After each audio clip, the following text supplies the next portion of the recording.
Welcome, everybody, to another edition of Reading Comic Books with Jesse P. Cavanaugh. And tonight, we're going to be reading Eye of the Puma, Part 1, Marvel Comics, The Spectacular Spiderman, Puma's Rage, 30th Anniversary, 1962 to 1992, The Amazing Spider-Man.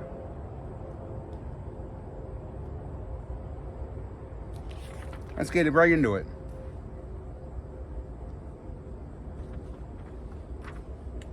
Okay, here we go. Bitten by a radioactive spider, student Peter Parker gained the pioneering strength and ability of an ancient arm with his wounded web shooters. The reluctant superhero struggles with sinister supervillains, making ends meet and maintaining some semblance of a normal life. Storm Lee presents the Spectacular Spider-Man. Wrecked in mist, sweat, and darkness, it descends. There is a sense of purpose, almost of destiny, in every beat of its wings. Yet the crow seems beyond purpose, above destiny, unencumbered by both earthly and universal law, and still somehow serving both. Through the window, crow, I study human eyes, watch flesh become fur.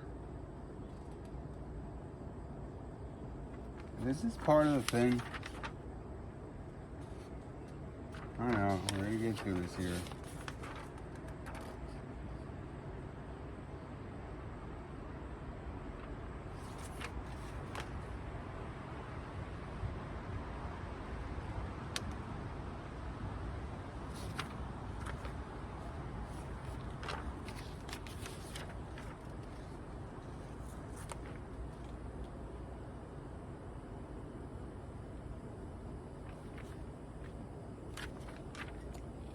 Watch man become beast, become man again.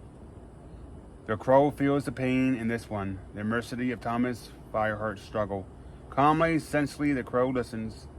Sincerely, the crow listens as Fireheart growls, trying to keep the cat within himself contained.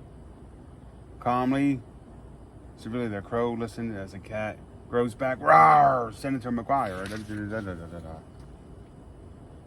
The cat has seized the man. Devours him, trapped in his belly. Thomas Fireheart has no resource but to surrender and let the cat, the Puma, have its way. Then, sniffing the air, Hecla's rising Puma turns. Prey, the cat thinks no more than prey. Puma roars and leaps claws and destroys, exults in its power. Karash, my enemy, my challenge. There's no resistance as Puma snatches. The crowd's ready to swallow as easy as it swallowed the man.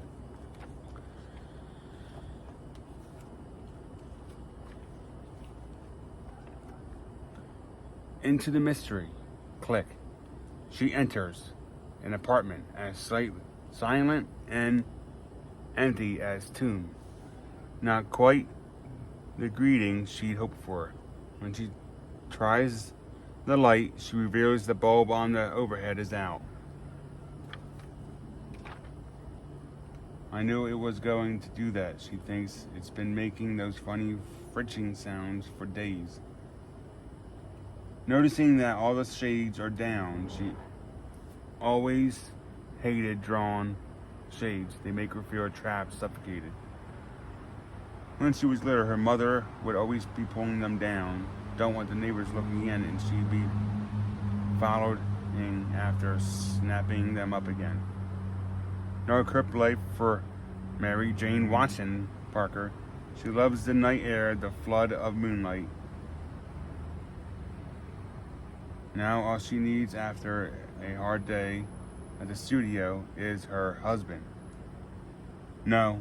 Help. Oh God, please somebody help. MJ, it's okay. Peter? Yeah, you would think it was. Yeah.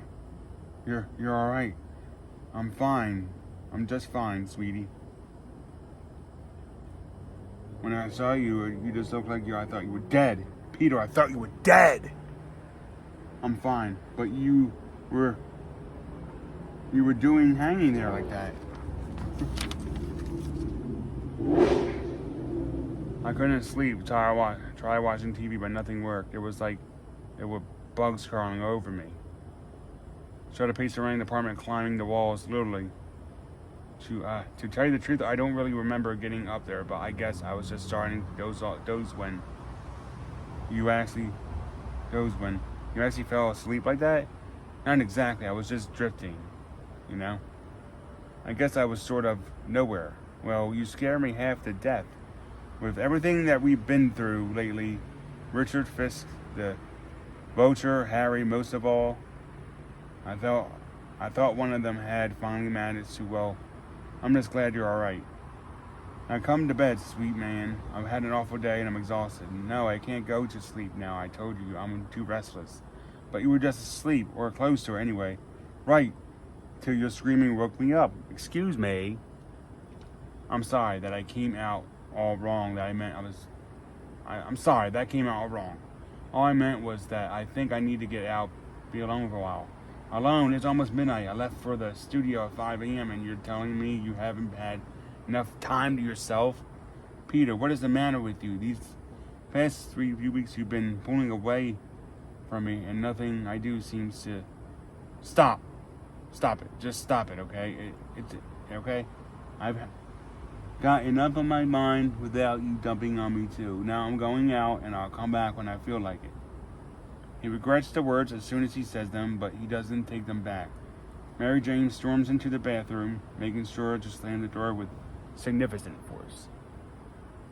And Peter, seeking darkness and fog, he swings off.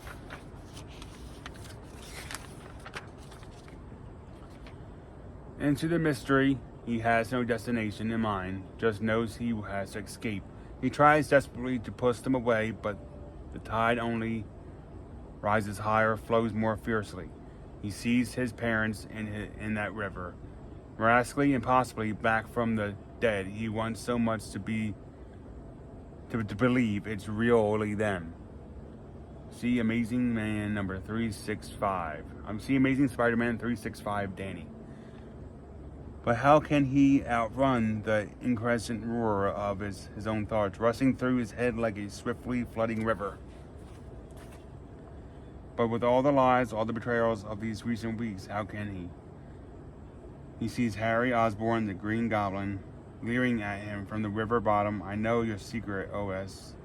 Bourne says, I'm not going to tell the world. He sees the Vulture breaking the surface, the Rhino and the Richard Fisk, gasping for air behind him, all of them intent on his destruction. He sees Aunt May and Mary Jane drowning in those miraculous waters.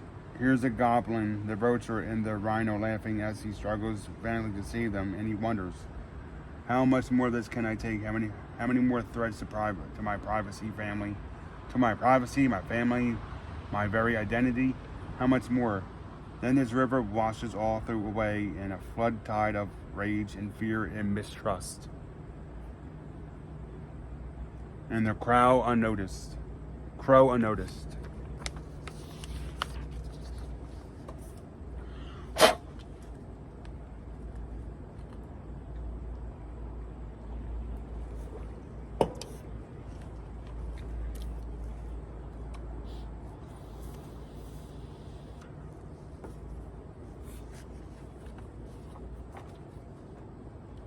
Flies on.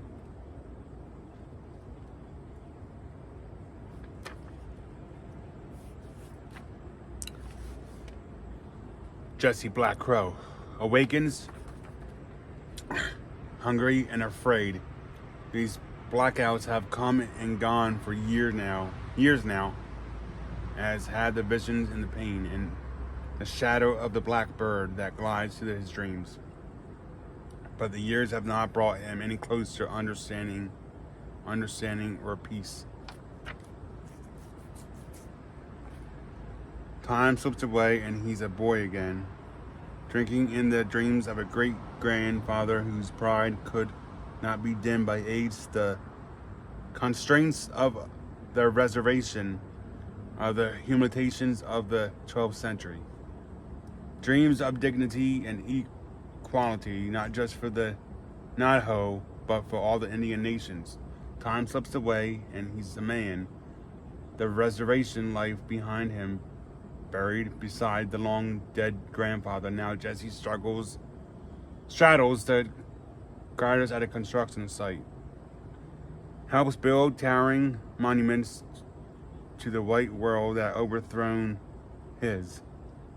Time slips away, and he falls.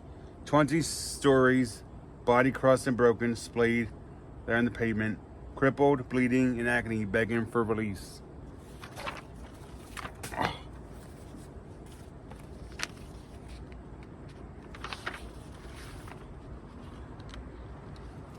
Begging for release, but he doesn't die.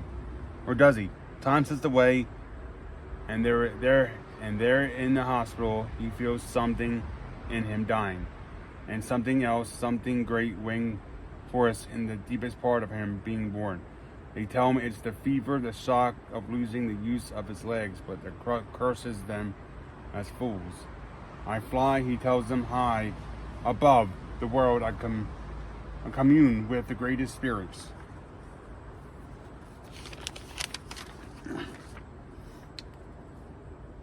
I burn with the burden of the blood, the burden of history, burn with the tragedy and grandeur of people's past, grandeur of his people's past, and hope for the future. And so the years have passed in a haze of dreams and visions and fraying sanity. Is there truly a being that lives inside me? He wonders, that leaves in crippled body behind and journeys across the heavens. Adventuring with demons and warriors. Spider weaving the web of life, entailing devouring. Mountain lion power, fuel, and furious claws grip, ping with blood. No answer comes, just a rush of pain and a new disturbing vision. What do you want from me? What do you want from me? Won't you leave me alone? What do you want? And now the answer comes in these visions. The voices inside his head whispers are not for you, Jesse, not yet.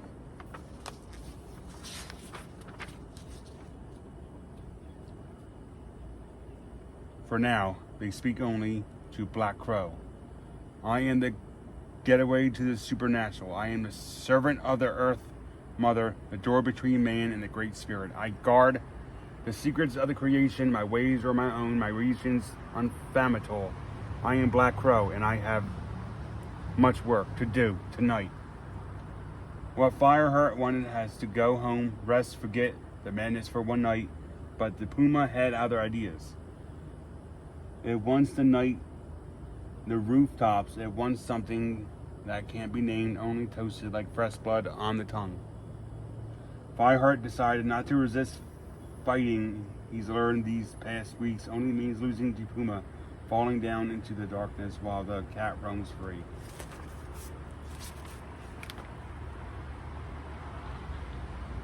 Now at least he can ride with Puma and try to understand what's been happening to him. Since childhood, he was trained, forged like a weapon, to carry the mountain lion medicine, to be Puma the hunter. Protector of his people, savior of his tribe, unstoppable, underlying. He has always been the unquestioned master of the Puma. The cat has always been his willing servant. Rawr!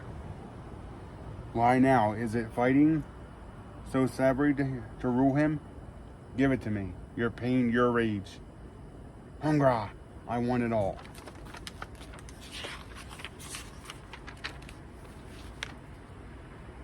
From the heart of the beast, Fireheart screams, no, rawr, gar, strength, gar, rip, shrakra.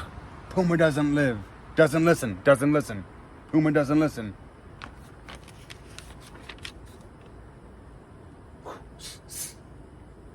The cat has fled, leaving the man to wonder how something so horrible could have happened so quickly. Spider-Man dead, and without resistance, as he was willingly submitted to the Puma. He lifts the body with tenderness that most would find surprising. Spider-Man has never been a friend, often been a foe.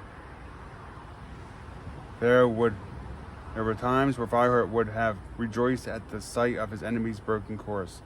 Makes no broken course, but to die like this, he thinks suddenly, without reason or provocation, makes no sense. There is sense, and there is a sense, Thomas Fireheart. Would you learn? We're doing the two differences between the two. He warps, and so he leaps and straight and sure. That's gonna be a day. My bad, y'all. Into the mystery. Roses, 10 ducks, $10 does.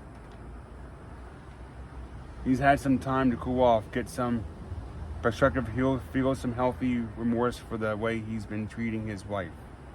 The flowers aren't much, considering how much distant, how much short-tempered he's been the past few weeks, but they're a start. What a jerk, the only one in his life who really knows him, really understands him, and he's been punishing her farther and farther away. Yup, better get home, drop to his knees, and beg to her forgiveness. The world bends, twists, distorts.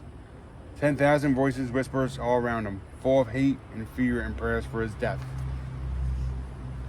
Rawr! Scheiße quack! You? Are you doing this? Come to me, Spider-Man, and learn the truth. If you had the courage to make the leap.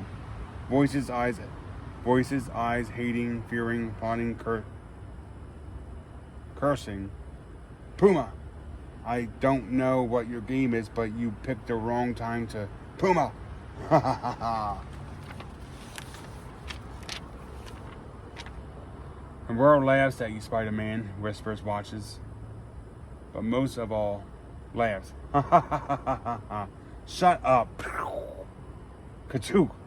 Ha ha ha ha ha! Voice, his eyes, his mother and his father. Tomb! Then Goblin, the Vulture, the Rhino, the Fisk, Aunt Mary, and Mary Jane. Drowning? There is drowning, and there is a drowning Spider-Man. Will you learn the difference between the two? And he too leaps straight and sure.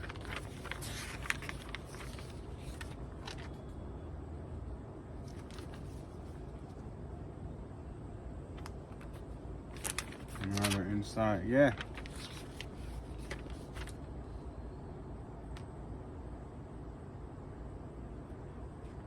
This is like the first issue.